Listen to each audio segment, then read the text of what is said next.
Très ravi de vous retrouver encore, mesdames et messieurs, chers internautes, dans ce nouveau numéro de Le Prophète Parle. Le Prophète Parle a une émission qui reçoit pour vous les hommes de Dieu, le serviteur de Dieu, le ministre de Dieu, qui viennent nous parler de la parole de Dieu, qui viennent nous parler de l'évangile, qui viennent nous parler des choses de fait qui tournent tout autour de l'évangile de Dieu.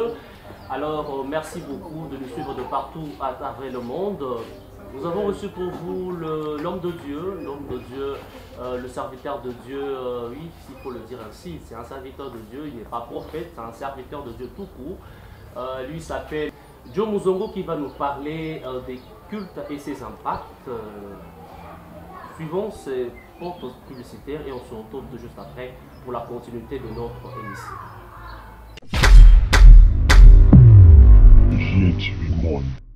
GLTV Monde, abonnez-vous très massivement. Abonnez-vous, vous pouvez bien s'abonner par contre il a mon place. Et ça va vous le rouge, nous sommes et puis sur le cloche, nous sommes la cloche, sur le tout. Là, Babylone, tout Babylone, nous sommes dans le coach, ça n'y est au monde. Vous avez déjà votre artiste préféré, je sais qu'il y a la papa, mon enfant, Babylone, abonnez-vous massivement. Ouais, on s'abonne dans le bélé, ma BO dans le bâti. Donc, abonnez-vous massivement.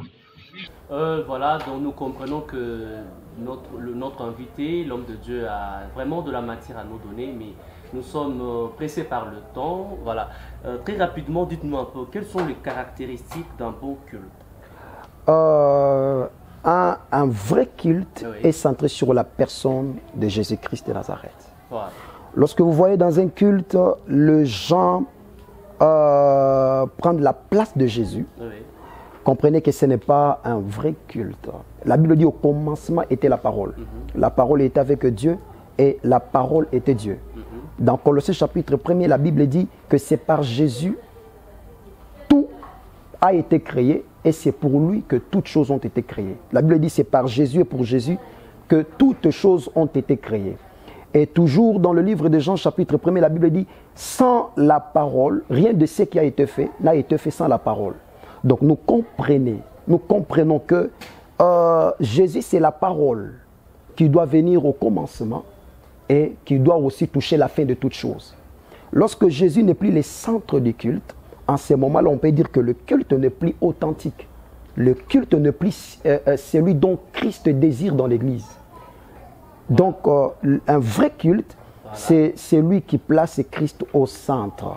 C'est pourquoi dans le livre d'Apocalypse, chapitre 5, la Bible dit au milieu du trône, au milieu des 4 êtres vivants, au milieu des 24 vieillards, il y avait là comme un agneau immolé. Au milieu, c'est-à-dire le centre. Merci. Christ doit prendre le centre. Merci.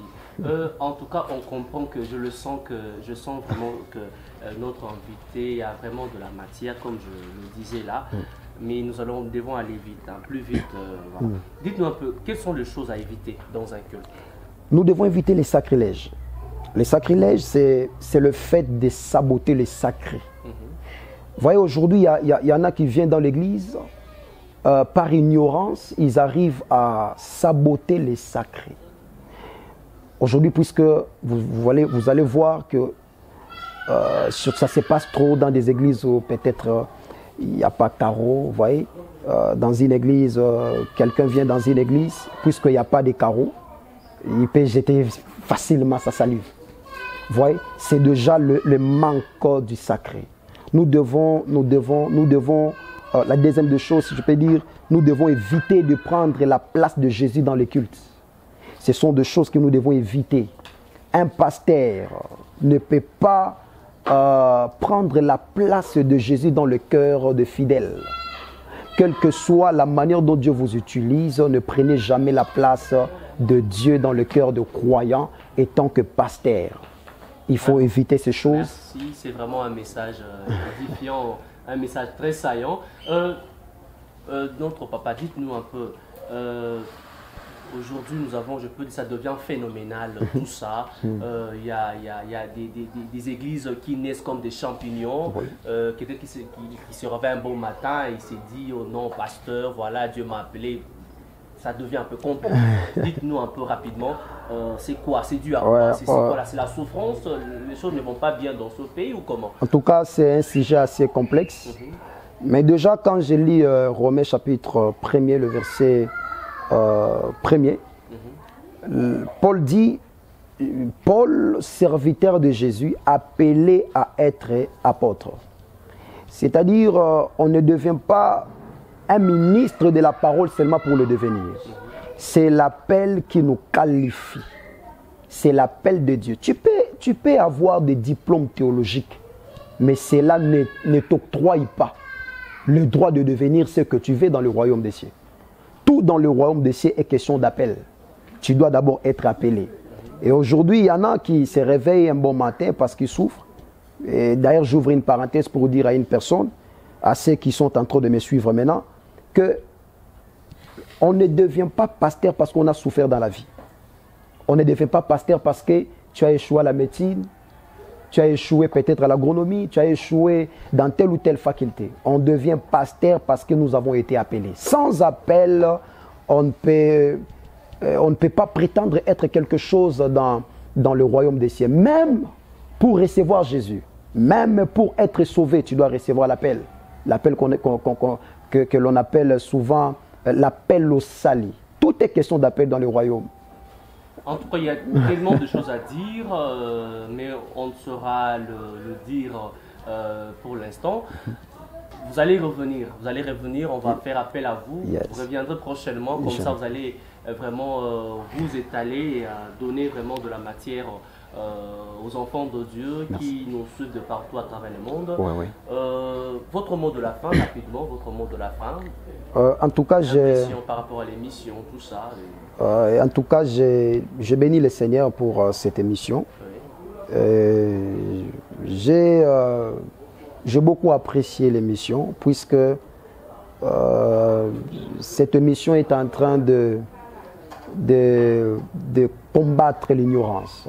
Okay. De combattre l'ignorance, de combattre tout ce qui est fait étranger dans les antivaleurs, oui. Tout ça. Et c'est tout ce que moi j'apprécie, c'est tout ce qui m'a beaucoup plu. Et deuxièmement, je pourrais dire que,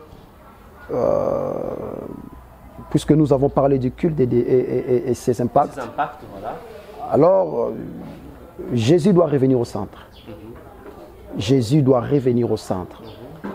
Jésus doit prendre pas seulement la grande place, mais toute la place. Okay. Jésus dans le culte doit prendre toute la place. Voilà. C'est Jésus le roi des rois dans le culte. Jésus doit prendre place, il doit vaincre nos cœurs, il doit être au centre de tout. Je crois que c'est cela le dernier mot pour ce numéro de l'homme de Dieu, le serviteur de Dieu, Joe Mozongo. Vous avez quelques salutations. En tout cas, je salue tous les saints de Kinshasa. Je salue particulièrement ceux qui sont de la mission L'âme du réveil. Et je salue aussi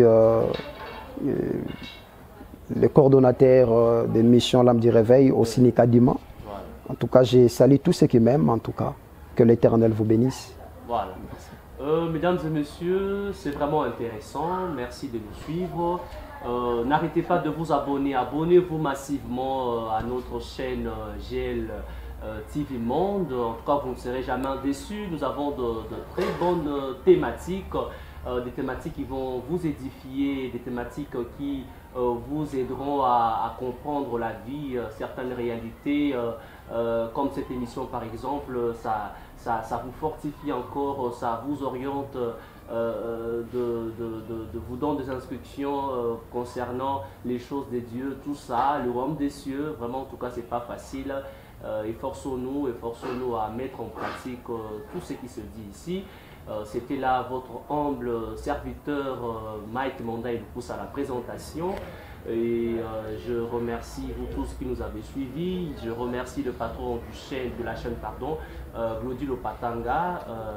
Je salue le pasteur Dadawini de l'église Trône de Dieu Ngaba. Je salue le pasteur Blaise Talou du centre évangélique Les Élus Extension Bibois. Je salue la maman Kadette Kabedi, la maman présidente, des mamans du centre évangélique Les Élus. En tout cas, je salue tous mes bien-aimés, tous mes frères, mes sœurs qui m'ont suivis et qui me suivront plus tard. Merci beaucoup. On se retrouve très prochainement, si Dieu le veut. Merci.